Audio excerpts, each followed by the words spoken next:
엄청 팔아서 정착한 제품이 바로 이 제품입니다. 피부가 진짜 미백 케어가 되면서 피부톤이 일정해지고 환해지는 게 느껴지더라고요. 구독자분들이랑 꼭 써보고 싶어서 이벤트도 가져왔습니다. 제가 그때 한창 라이즈라는 그룹을 엄청 좋아했었거든요. 여기 후배 중 한 명이 라이즈 닮은 애가 있다 막 이러면서 막 난리를 치는 거예요. 근데 이제 그 연하남이 연락이 온 거예요. 일단 얼굴이 너무 당겨서 기초 케어부터 시작해볼게요.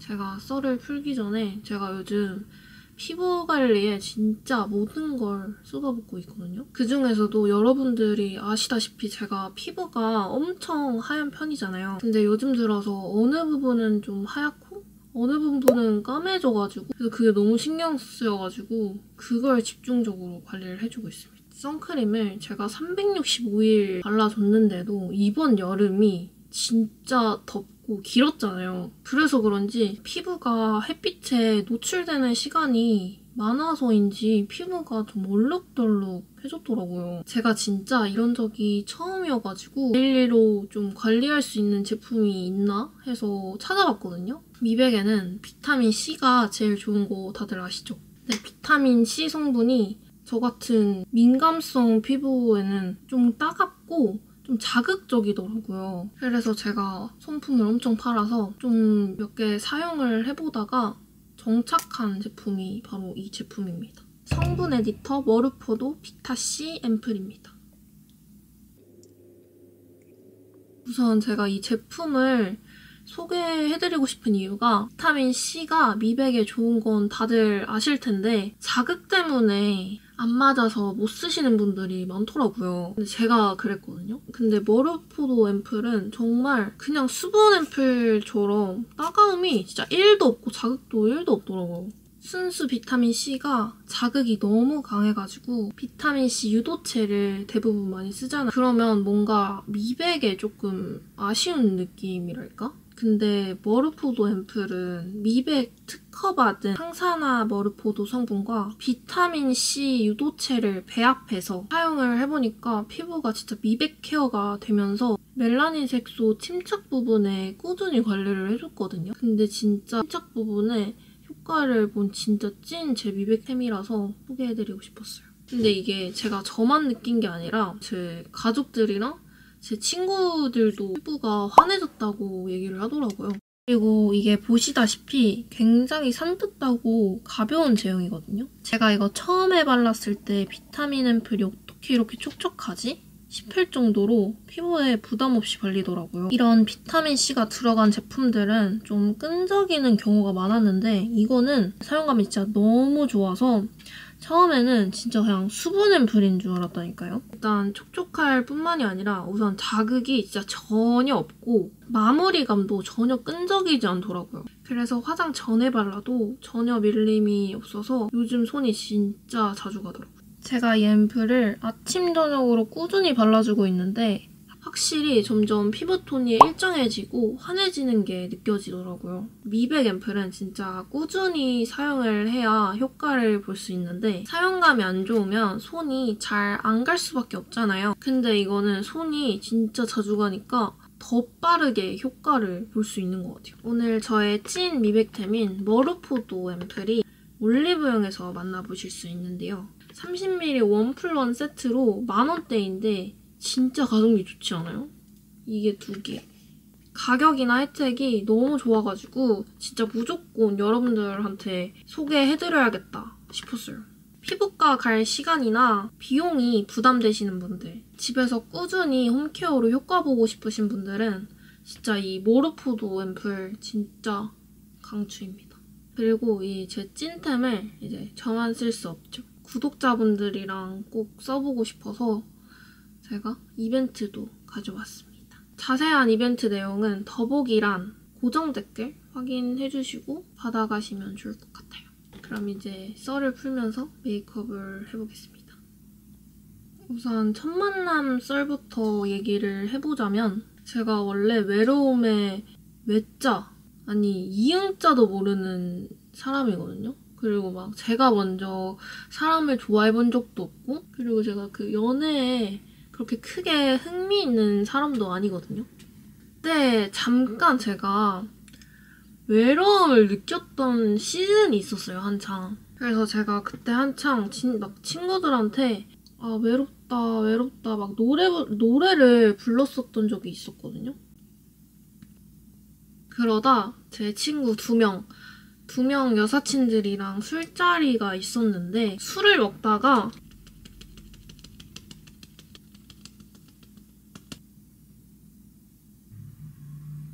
빨리 눈썹까지 그리고 그 다음 이어서 풀어볼게요.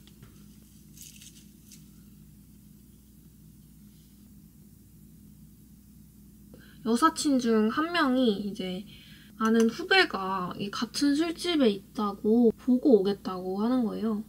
보고 알아 이랬는데 제가 그때 한창 라이즈라는 그룹을 엄청 좋아했었거든요. 그래서 막 맨날 친구들한테 막 너무 좋다고 막 이러면서 엄청 막 얘기를 많이 했었어요, 그때. 근데 이제 제 여사친이 갑자기 이제 DM으로 자기 후배 중 한 명이 라이즈 닮은 애가 있다 막 이러면서 막 난리를 치는 거예요, DM으로. 아 여기 진짜 라이즈 닮았다 라이즈 이러면서 제 친구가 그 연예인에 관심이 없어서 이름을 그러니까 라이즈라고는 하는데 이제 멤버 이름 누구 닮았다를 확실하게 얘기를 안 해주는 거예요. 그러면서 오라는 거예요. 그 후배 있는 쪽으로. 궁금하니까 이제 보러 갔죠. 그래서 이렇게 베이스 깔아주고 애교살을 그려줄게요. 그래서 이제 보러 갔어요. 근데 딱 나 이제 원빈이라는 멤버가 있거든요. 딱 보고 원빈을 닮았다고 한 거구나 이렇게 생각이 든 거죠. 딱 막 얼굴이 엄청 닮은 거 아닌데 살짝 머리 스타일이랑 그냥 느낌이 되게 비슷했었어요. 그 처음 봤을 때. 그냥 이제 가서 인사도 안 했어요. 인사도 안 하고 그냥 얼굴만 보고 진짜 잠깐 있다가 다시 저희 자리로 갔었거든요. 근데 이게 이제 첫 만남이었어요. 안면을 튼 거죠. 그때 딱 처음으로. 그러다가 시간이 조금 지나서 어떻게 그 술자리가 성사됐는지까지는 기억이 정확히는 안 나는데 그 여사친 후배 2명이랑 저 포함 제 친구 3명이랑 이렇게 총 5명이 술 약속을 잡게 됐어요. 이제 이게 2번째 만남인 거죠. 아는 동생도 없고 연어랑 막 그렇게 막 썸씽이 있었던 적이 아예 없어서 재밌겠다, 뭐 한 번쯤 이런 경험 나쁘지 않겠다 이런 생각으로 나갔습니다. 근데 이제 그 술자리에서는 막 그렇게 크게 썸씽이 없었고 그냥 마팔만 가볍게 하고 이제 끝이 났었거든요, 그 술자리가.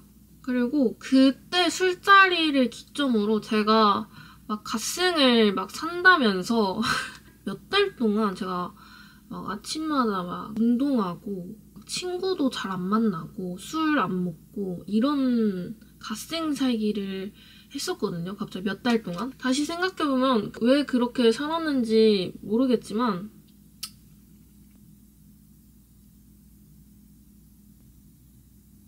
근데 제가 그 갓생 생활을 하는 동안 저 빼고 그때 같이 술 먹었던 제 여사친 2명은 이제 그 후배들이랑 되게 엄청 친해지고 자주 만나고 그런 사이가 됐었어요.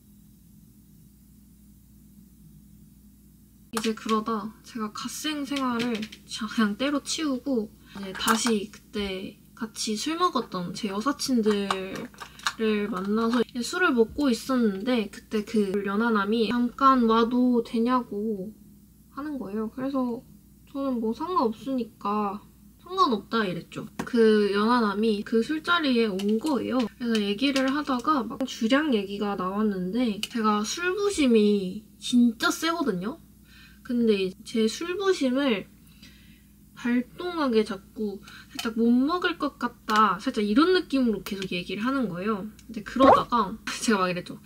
진짜 내가 너는 이긴다 이렇게 했죠. 그랬더니 그 연하남이 그러면 다음 주에 술 배틀을 뜨자. 막 그러는 거예요. 한 달 동안 진 사람이 이긴 사람한테 이제 해달라는 거 다 해주기 이런 내기가 성사된 거죠. 제가 막 술부심, 승부욕 이런 게 심해가지고 나보다 어린 자식이 무조건 내가 이긴다 이러면서 해! 이렇게 된 거죠. 이렇게 해서 성사가 됐어, 내기가. 이제 술 배틀 뜨는 날이 온 거예요. 우선 술 배틀을 했는데 우선 제가 이겼었거든요. 그러면서 전 속으로 막 역시 내가 더 어른이고 막 역시 나 이러면서 막 좋아했었거든요, 속으로. 근데 이제 이긴 건 제가 이겼는데 제가 좀 더 취한 상태가 된 거예요. 근데 그때 이제 취하니까 별로 그렇게 안 친한데 취하니까 막 너 내가 다 시킨다 이러면서 막 그랬는데 이제 다음날 이제 제정신이 되니까 살짝 어색해진 거죠.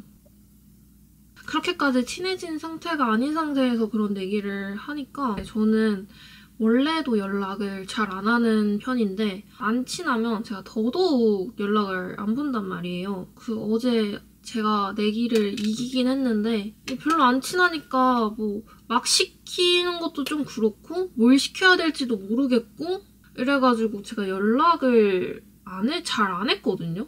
이제 그러다가 며칠이 지났어요. 근데 이제 그 연하남이 연락이 온 거예요. 뭐 왜 안 시키냐, 만나자 이래가지고 만나자는 약속을 잡고 이제 만나게 된 거죠. 처음 둘이 만났을 때는 뭐 할지 아무것도 안 정하고 만나서 진짜 재미없는 데이트를 했거든요. 이제 또 서로 안 친하니까 이제 서로 배려하려고 하는 게 있으니까 아무것도 안 정해지는 거예요.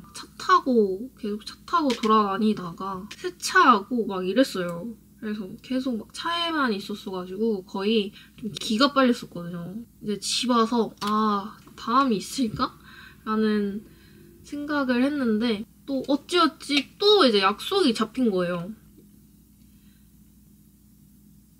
이번에는 이제 뭐 할지 다 정하고 만난 거예요. 그리고 이제 대화를 하다 보니까 이 사람이 좀 괜찮아 보이는 거예요. 제가 점점. 그래서 제가 이성을 볼 때 좀 깐깐하게 보는 부분이 있는데 이제 그 연하남이 그걸 통과를 한 거예요. 그 부분을.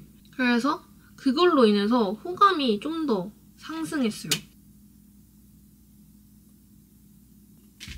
고데기를 하면서 마저 풀어볼게요. 그 뒤로 데이트를 몇 번을 하고 호감이 이제 점점 쌓이면서 이제 서로 살짝 썸 아닌 썸을 탔죠. 그러다 어떻게 사귀게 됐냐. 데이트를 하다가 이제 놀이터 같은 곳에 앉아서 얘기를 하고 있었거든요. 이제 갑자기 고백을 하는 거예요. 고백을 하는데 살짝 제가 당황을 했거든요. 왜냐면 제가 이 사람을 좋아하고 있어도 제가 제 스스로 살짝 부정하거든요. 난 별로 안 좋아하는 것 같은데? 이러면서 살짝 완전 마음 깊이는 살짝 좋아하고 있는? 살짝 그런 타입이에요, 제가.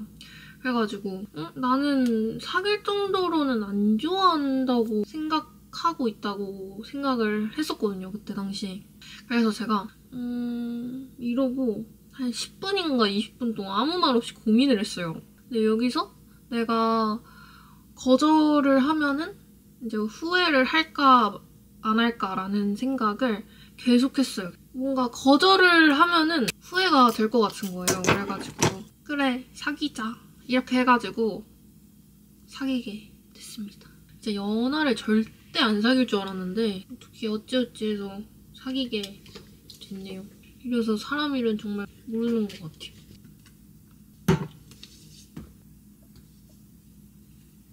오늘은 이렇게 썰을 풀면서 겟레디를 해봤는데요. 더보기란 꼭 확인하셔서 구독자 이벤트 꼭 참여하세요. 그러면 저는 다음 영상에서 뵐게요.